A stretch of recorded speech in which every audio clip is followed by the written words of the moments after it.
सभी लोग अपने घरों में बैठे बातें कर रहे थे। बेचारा सुखिया, अब तो उसके खाने के भी लाले पड़ जाएंगे। पहले तो पति पत्नी दोनों मिलकर मजदूरी करके घर चला लेते थे, अब तो अकेला ही मजदूरी भी करना पड़ेगा और बच्चों को भी संभालना पड़ेगा।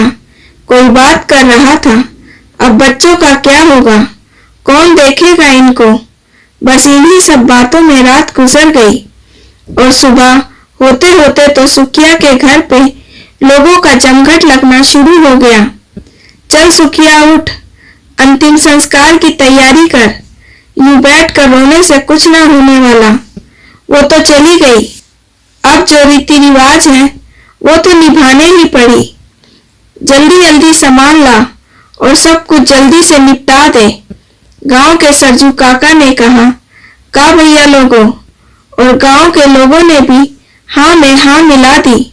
कहा, जल्दी जा और अंदर से पैसे ला कर दे ताकि हम लोग सामान ले आए और उधर से आते में पंडित जी को भी कहत आएंगे। हवन पूजन भी तो करवाना होगा और उन पंडितों को भोजन वगैरह भी करवाना होता है।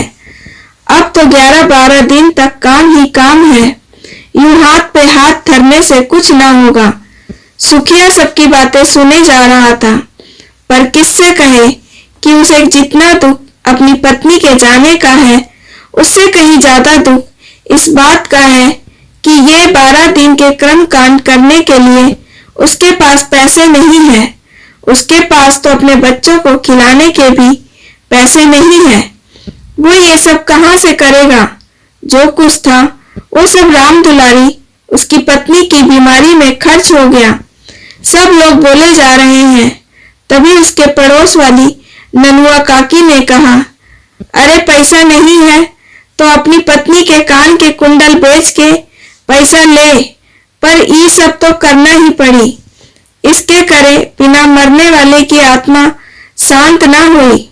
सुखिया उठकर अंदर जाता है और अपनी पत्नी के कुंडल उतारने लगता है।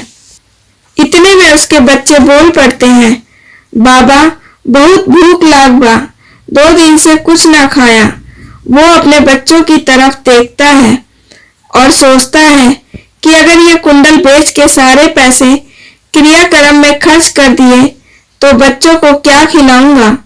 तभी उसे अपनी पत्नी की बात याद आती है कि उसने कहा था कि यदि उसे कुछ हो जाए तो वो समाज के झूठे देख दिखावे के लिए पैसा खर्च नहीं करेगा। और जैसा एक बार उसने डॉक्टर साहब को कहते सुना था कि अगर कोई अपनी मर्जी से किसी की देह को दान करता है तो उसके बदले उसको पैसा मिलता है और किसी जरूरतमंद की मदद हो जाती है।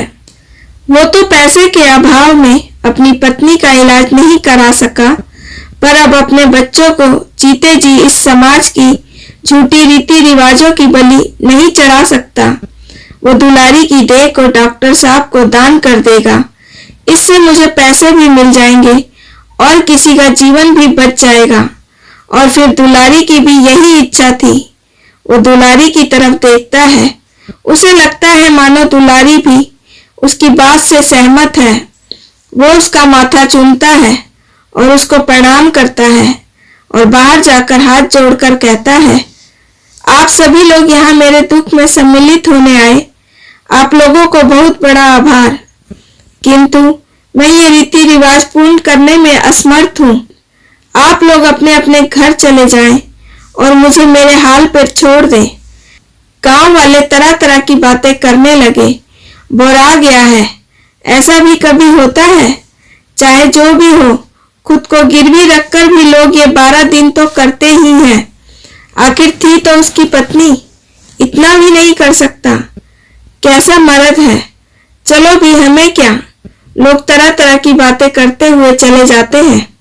इतने में डॉक्टर बाबू को भी उसकी पत्नी की मौत की खबर मिल जाती है। वो भी वहां पहुंच जाते हैं।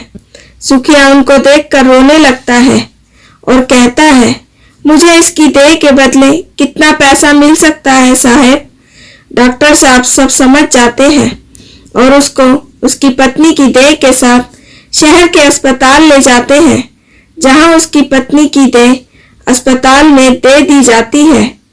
और उसके आवश्यक अंग निकाल कर सुखिया को पैसे दे दिए जाते हैं।